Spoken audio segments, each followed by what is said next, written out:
My history. About 30 years ago, I met my then-to-be husband, I guess. And he took me over. It was little later than that. It was about 30 years. And came over, fell in love with the place. Naturally fell in love with him. And we, you know, 2 years later, we had our first kid. And it was like the ideal place. I mean, the kids can go out and play. They can go where they wanted. They could do what they wanted. They could enjoy the summers and the winters, and then along come. And we've always experienced high water and low water, and the tides are a huge factor here. I mean, we are on the mouth of Lake Melville, and there's been huge changes over the years. I mean, I've noticed that the sandbars have changed in the river.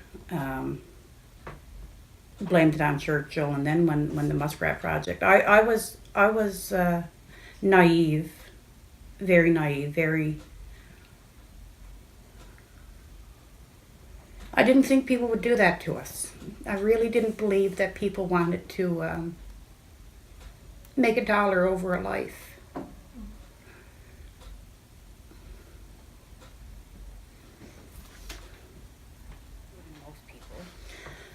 But I mean, we had Nalcor coming over, giving us independent talks, and you'll be included, and you'll be involved, and we're going to take care of you, and there's no dangers looming, and there's nothing to fear. There's nothing, this project is good for Labrador, and you'll be included in everything. And they had no clue what they were doing. I know it now. I knew it then, but I guess the stubborn part of me wouldn't accept it. So in February or March of last year, I think we had a meeting with Nalcor. And again, I boldly sat there and I defended them. I remember the faces. I remember who I disappointed that day. I remember walking away saying, how could they doubt me? And we had Gilbert Bennett and Kevin Burt and a couple of others, and they said, no, you guys are going to be okay. We're not going to let nothing happen to you. So then on the 16th of May, my brother-in-law and his wife and my sister-in-law called and said, the water is rising really fast. We got to shut the power off at like lunchtime. We said, well, keep us updated. What can we do? They said, nothing anybody can do. We got to wait for the ice to break in the mouth of the river, so.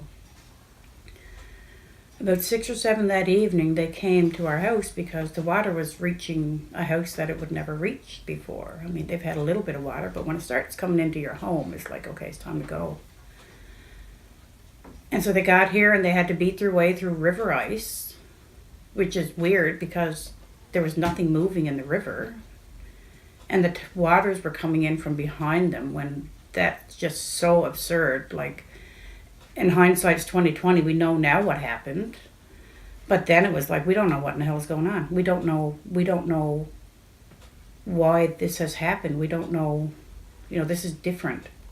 So they couldn't come their regular route because the water was too high. They couldn't get under the Wallace McLean Bridge there in the channel. So they had to come around the island, and they couldn't get in the lake because there was too much ice. So they had to cut through this channel, which you can barely walk through and get your ankles wet normal times. And they drove through in his 18-foot aluminum boat with his 50 horsepower motor on and didn't touch, So they show up, and it was an eerie night. I mean, it was snowing and it was raining and it was blowing and it was just something ugly, really ugly looming. And we seen it and we felt it.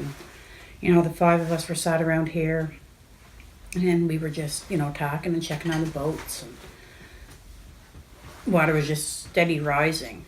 And we said, oh, well, it's going to give out in a minute. Like, there's no way that this force can hold up. I mean, the mouth of the river got to break. I mean, the water is right now about 5 feet higher than it should have been. And about 12:30, 1:45, I was just about to sleep, and then my phone rings. My neighbor, he says, water's coming over the bank. And one thing my husband always said is, like, we're safe here. We're really safe where we are because we are on the high ground. And if the water comes over our bank, we're screwed. And that's the only thing I heard when my neighbor called. He said, water's coming over your bank. I said, we're screwed. So I gets up and I goes outdoors, grabs a flashlight and I looks and I'm out on the bank at 1 o'clock in the morning and you hear this deafening sound of the ice hitting the bridge. Like I'm half a kilometer or so away from the bridge and I'm hearing the ice hitting the bridge and the same as like it's echoing in my ears, like right there, and it's like, what in the hell is going on?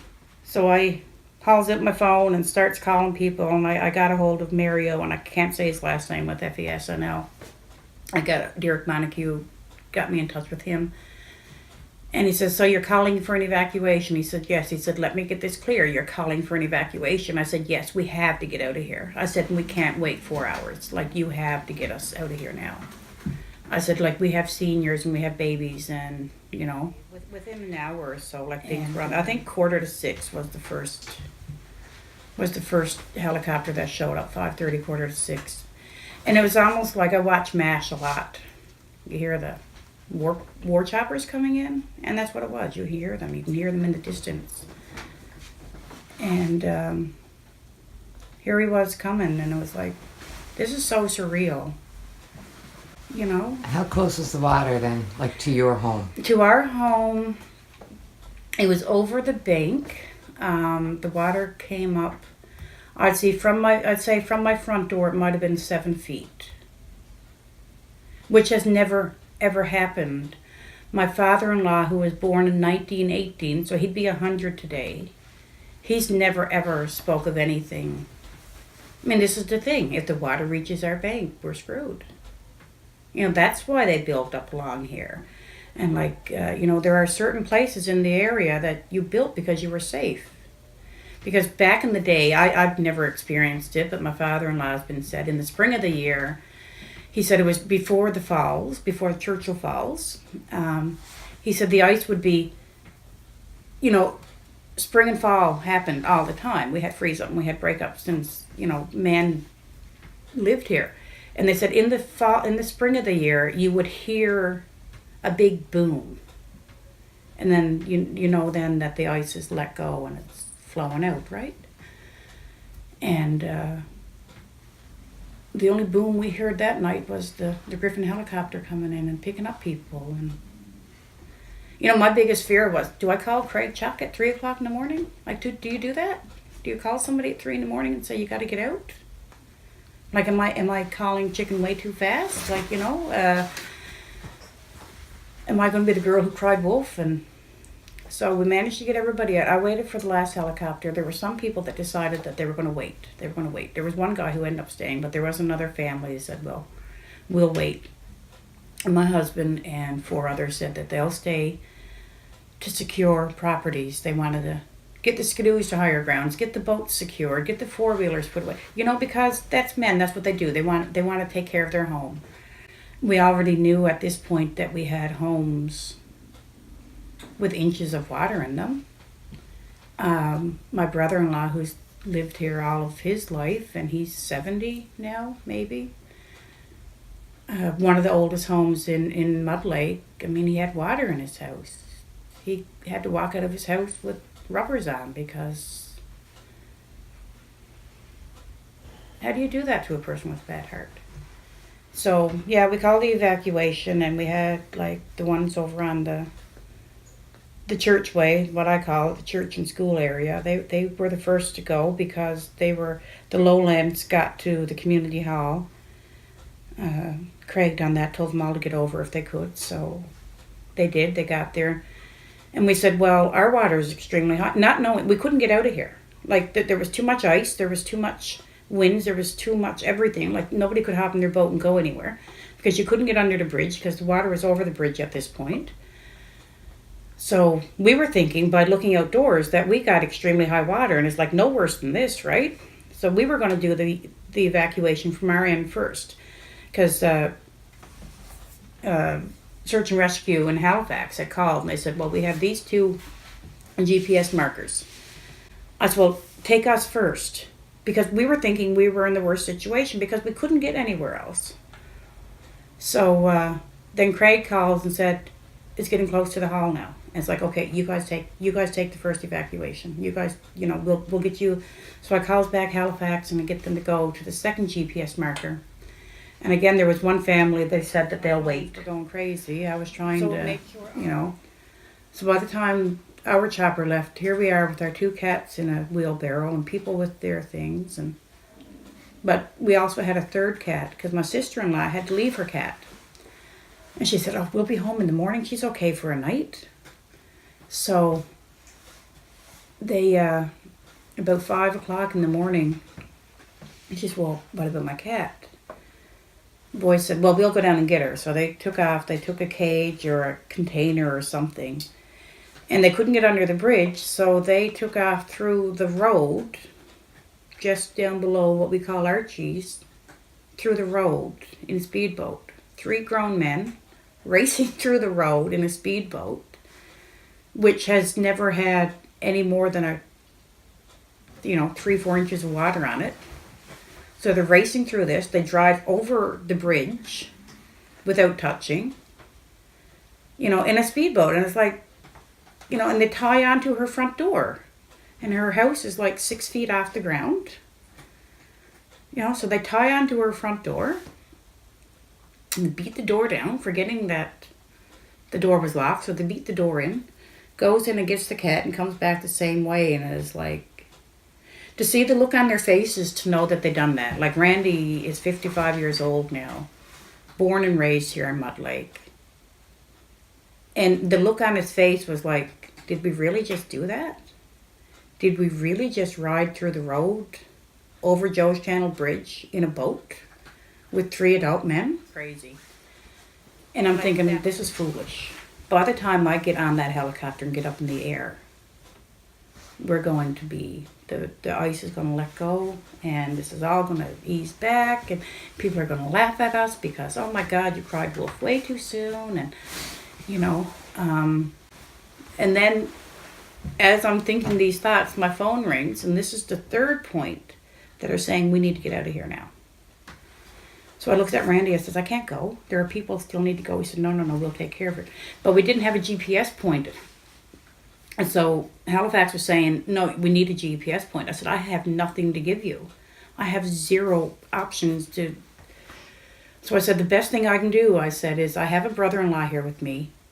If your pilot will circle around and he can point it out and they can mark it then. So they take my cats and put them on the chopper, and the people are getting on the chopper. And Randy looked at me, he said, you're going to get a penalty box seat, not knowing what that was. And it was a hateful seat. It was on the side of the helicopter. And they're strapping you in, and you have no choice but to see out. So we go up, and it's surreal. Again, that word is probably used way too much, but it was surreal. And we get up in the air, and we're circling around, and they circle the 2nd time. And then we finally make our way to Goose Bay. And again, in that seat, you can see what's in front of you. And the river was the same as it was in the middle of January, with a few channels open, a few holes. There was nothing moving in the river, and it's like, what in the hell is going on? So I gets there, and like the reality still didn't hit in that, that this is bad. I'm still thinking, oh, this is going to give up in a minute. And so I wait for everybody to get to Goose Bay. I mean, we had an 81-year-old had to get in a cage and get carried up and put onto the cormorant helicopter.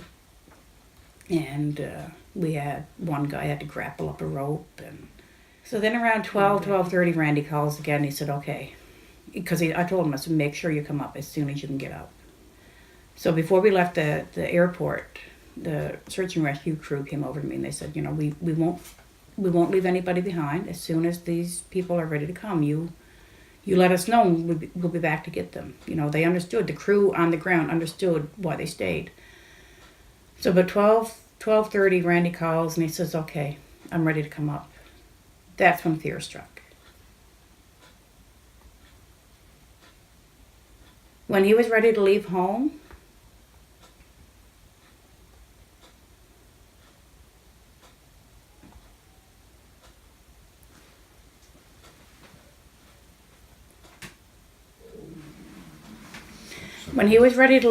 that's when I said, God damn, we're in trouble. And then I had to fight for about 2.5 hours to get a helicopter over to get them.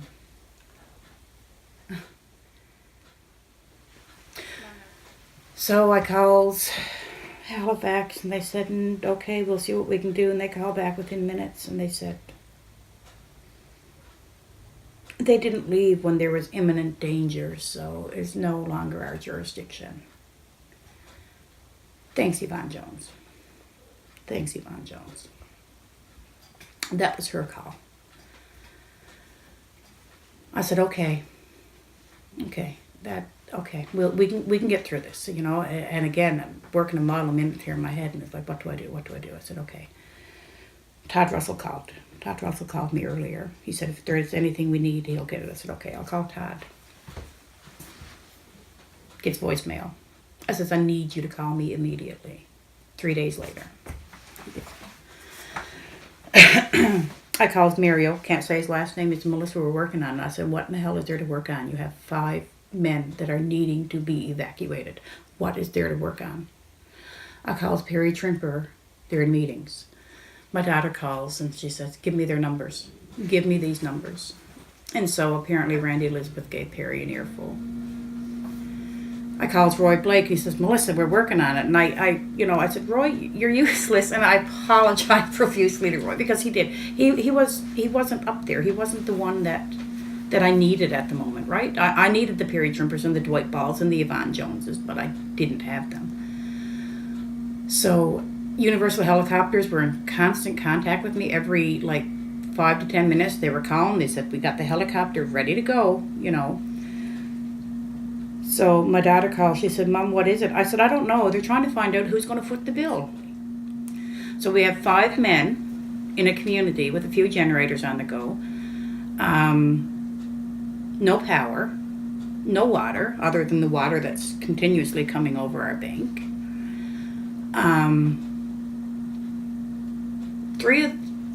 4 of them don't have great health, you know. Strong-headed Labrador men. They wanted to stay. They wanted to be here, and then we couldn't get them to go. So my middle girl calls. She says, Mom, here's my credit card. Bill it to me. She said, I don't care. It's $300. Is it really that important, over $300? That's why I called Universal, and they says, my love, we can't do that because it's a no-fly zone. We don't have the authority to go in without government officials. Melissa cracks right up. So I called Perry. I says, get your ass together, because if this is about money, I said, God help you. You have men down there that aren't healthy. They're not well, and they're begging to get out of there. For the sake of $300 goddamn dollars, get somebody down there. And I don't know if it was my words or Randy Elizabeth's words, or they'll probably say that they just came to a conclusion. Because I said, this will be made public. This will be made public that you guys couldn't get them for the sake of $300 goddamn dollars. But it was unsafe. Yeah, I know. My husband is down there. I know how unsafe it is. If he's calling me and telling me he got to get out of there, I know how freaking unsafe it is. So within an hour, we had those up here, and we get them registered with Red Cross, and no politician to be seen. I only had phone tag with politicians for the first few days. Again, I held the title of chairperson, but not even holding a title as chairperson. I think holding a title as a resident, we should have been reached out to by government, other than a phone call.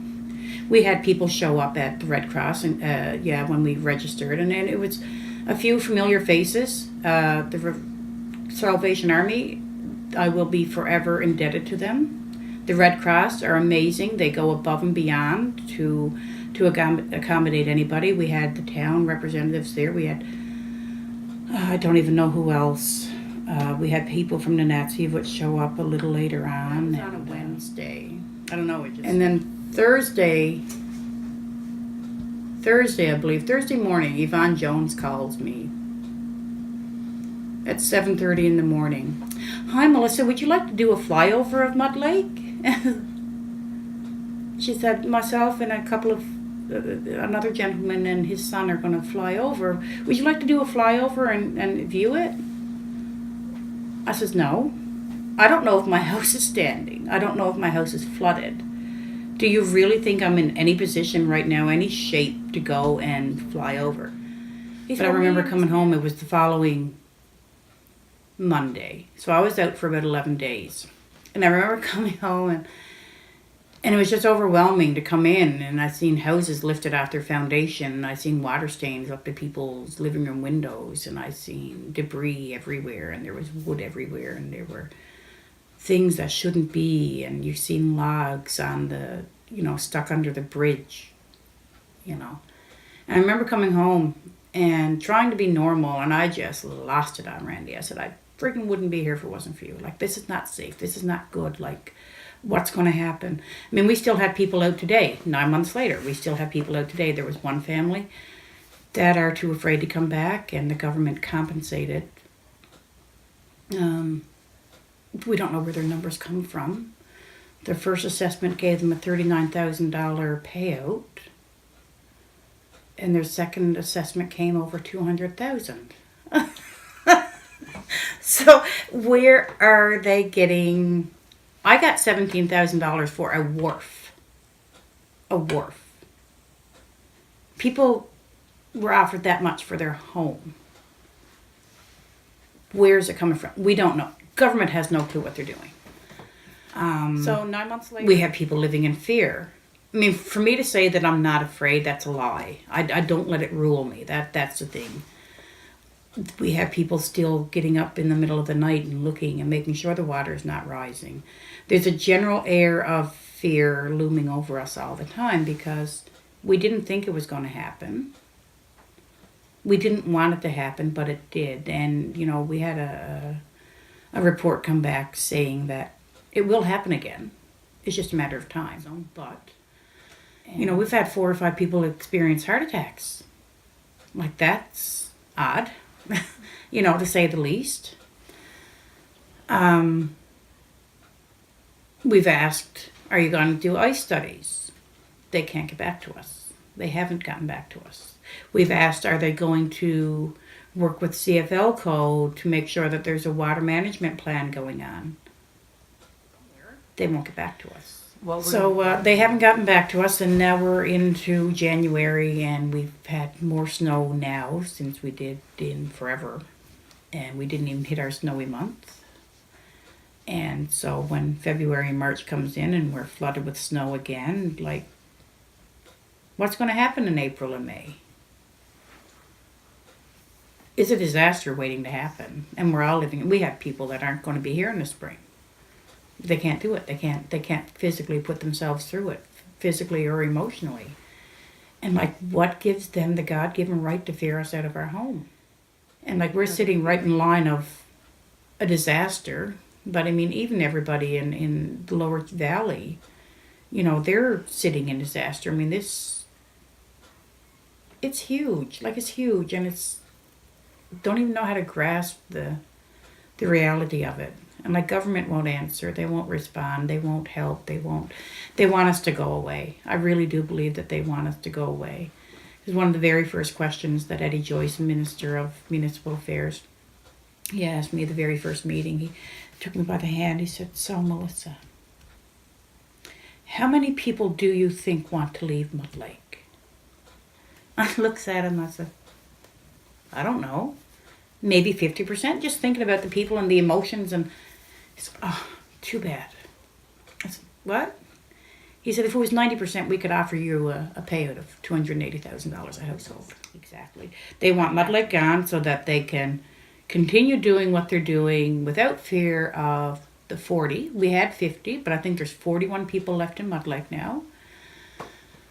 They want us to just say, okay, well, go. And that way, if it gets crazy, high water and stuff, we'll do something for the lower valley, but Mud Lake will shut up then because they won't no longer exist. We have a 200+ year history that you can't just eliminate because we're in the way. doubt. A friend, if you're in doubt of is it real or not, come to Mud Lake. Sit and talk with somebody. Look at the fear. We can't do a conversation in this community without bringing it back to that. And, You see the sickness in the people's faces. You can see the fear, and you know, and the thing that rings out in my head is always when my husband calls and says, "I'm ready to go." And it's like, when you make a man of his demeanor want to leave his home, you know, I mean, this is where his heart is. I mean, his parents are buried here, which, by the way, was flooded during the flood too. I mean, the graveyard was covered with water, and it's like, that's really... The thing I wanted to ask was, with all the, like you said, 5 heart attacks possibly due to this and all the stress in the last 9 months, has any health care professionals been in your community? Any mental health professionals come in and talk to the we've people? had nothing. We've had nothing. We haven't had an apology from anybody. We haven't had any support groups come to us. We haven't had anybody approach us in regards to post-traumatic stress, because I mean, I think that that's a lot of what's going on. I mean, people might think it's all war related, but no. I mean, when your home is flooded, that's pretty damn stressful. We still haven't had a letter of recognition from government. We've had more apologetic statements, and we've had more sympathy from our neighbors in Goose Bay and all of Labrador. And one thing that, you know, because I had said to Perry Trimper at one point last summer, like I said, I can't believe that you guys can't even offer us a meal. Bring us together as a community. Bring us together as a community. Offer us some meals. He said, well, we fund the Red Cross. Really? You know, give them a little bit of credit, right? Because you know what? These people sat there and they cried with us. And I've gotten some really good friends through the Red Cross and the search and rescue. And they're the ones who sat there and held our hands and waited for us to stop crying to finish what we had to say. And they're the ones who were there and that supported us. And, you know, did it come out of their pockets? I don't care. And it's not about money. It's not about money. It's like, you know what? Give us a sense of community. Give us a sense of something, you know. And we need this to go big. We need this to go worldwide. And I know it's 9 months later. We have a danger looming in front of us. And not even in the spring. I mean, that damn project can fail any second. And then what? You know. I mean, we can't get our boat out now. Our skidoos, they're pretty good, but they're not going to go on water. So yeah, we need to get the message out. We do.